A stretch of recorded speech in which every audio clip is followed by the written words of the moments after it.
Welcome to another episode of Phantastical Careers with Kelli Bertinelli. I am your host, Kelli Bertinelli, and as your trustworthy intergalactic journalist, I've scoured the galaxy to find shining examples of careers off the beaten track. Life is hard and full of difficult obstacles, and while working won't always be spinning straw into gold, it is my goal to help listeners transition to a career that they truly look forward to in the mornings. Today, I'll be interviewing Malvola Smith, a seasoned insurance adjuster for the Enchanted Forest. She is joining us during her lunch break. Malvola, thank you for squeezing me into your busy schedule. Yeah, thank you for having me. I'm really excited to be here. It's Smythe, by the way. Malvola Oh, I am Smythe. so sorry. Malvola Smythe. I will get that corrected in our online transcript. So, most of the interviews I do have been recommended by someone, and this one is no different. I was covering a story about a girl no bigger than my thumb, who shall remain unnamed, but she mentioned the company you work for, Malvola, because there are so few willing to insure those who live in magical regions. Insurance is a complicated field by itself, but the differing physics, serpentine geography, and well, frankly, just the ever changing nature of the Enchanted Forest surely puts your work in another class altogether. So, can you share with our listeners how you selected this job? Did you know anyone in the business? How did you get started?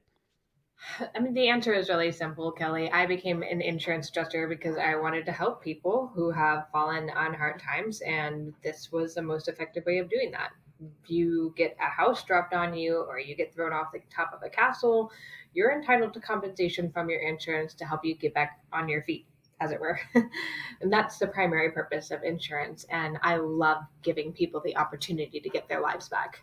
So, protecting clients' privacy, of course. What does a normal day look like for you? I mean, I know there are difficult cases every now and then, but just on a day to day, what does the average day hold? Well, I'm a senior adjuster, so all of my cases are difficult. Mm. And frankly, not everyone has Prince Charming's manners. Ah. The interns catch the easy ones.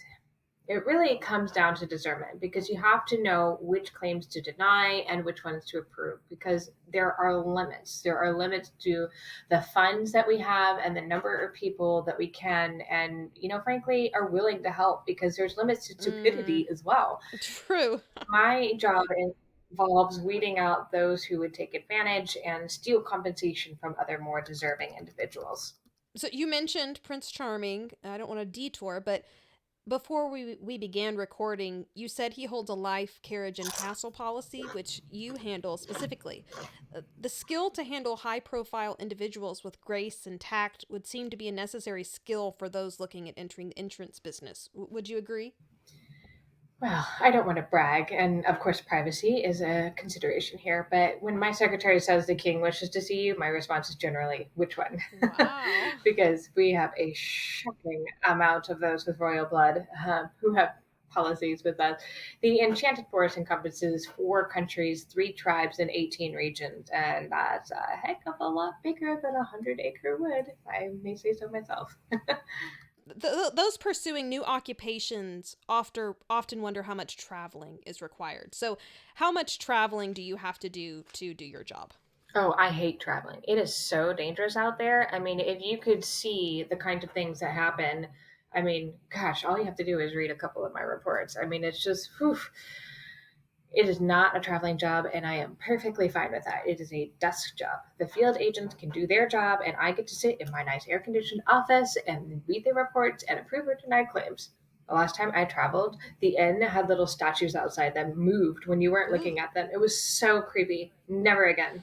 So, just to clarify, because I know some people are looking for remote jobs, do you actually have to go into the office every day, or are you able to work remote if needed? Well, again, I'm a senior adjuster, so it's kind of up to my discretion. Usually, the less experienced insurance adjusters have to go into the office so they can learn from more experienced people. And, so there's a little bit of accountability, let's be honest. And, once you've proven yourself to be a really capable person, then you can work from home. Gotcha, gotcha. If the field agents are the ones mostly face to face with clients, then are you fairly insulated from the customer service element? Like, if someone struggled with customer service, would this be a good job for them? Oh, no, definitely not. People skills are at the center of what we do because you really have to know people in order to keep from getting the wool Mm. pulled over your eyes. There's so many people out there that are just it's so villainous because they're trying to make claims that are just utterly ridiculous. I mean, last month I had a woman that was made a claim for being food poisoned by an apple, but she did not purchase the apple from a vendor that was approved by the Food and Magic Administration. It was ludicrous. Like, I Mm. can't help you there. I mean, you don't deserve help for that. And like, we can't approve a claim for your burned down house if you keep a dragon as a pet, or you can't put in a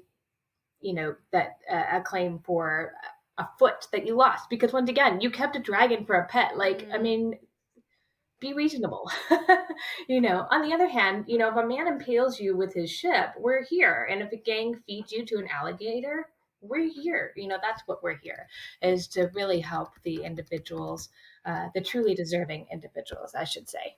Excellent. A couple final questions before we wrap up. Was a college education a prerequisite before being hired? Oh, it's not the education so much as the discernment, and you're not going to find that in an educational institution. I really, truly believe that it's a gift. The word discernment keeps coming up over and over again.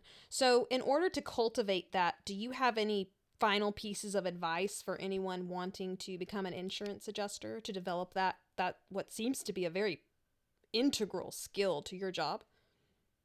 That's a great question. Discernment is definitely crucial to this line of work. And as I mentioned before, it is a gift. And if you don't have that gift, you should become a field agent and keep your fairy godmother on speed dial because you're going to need it. Well, I think that about wraps it up for today. While almost all of us have insurance of some kind or another, this has been a learning experience to dive into the world behind these heroes, pivotal to the welfare of our communities. Malvola, thank you so much for joining us today and sharing your experience. Yeah, thank you for having me. It's been nice to talk about what I do. Thank you for not falling asleep. Remember, forest wide is on your oblique because magic is everywhere. Before I sign off, I want to take a brief moment to read a portion of a missive I received yesterday. Herbert, one of our listeners, writes, Dear Kelly, for the past 400 years, I have been working at a pencil factory in the Unicorn District. It was what my father did and his father before him, so I never really thought about pursuing any other career. My days were empty and unfulfilling. After discovering your show, however, I am now beginning my third week as a toxic seaweed gardener. Oh, that Oh, sounds I so would fun! not do that. Thank you for all you are doing to show people like me the vastness of the universe and the jobs within. Sincerely, Herbert Winkelstein. Herbert, thank you so much for writing. It is a great encouragement to know that people's lives are being changed for the better. I hope that other listeners are inspired by your story to begin pursuing alternative employment that brings them joy. That's all the time we have for today, but I'll see you next time on Phantastical Careers with Kelli Bertinelli.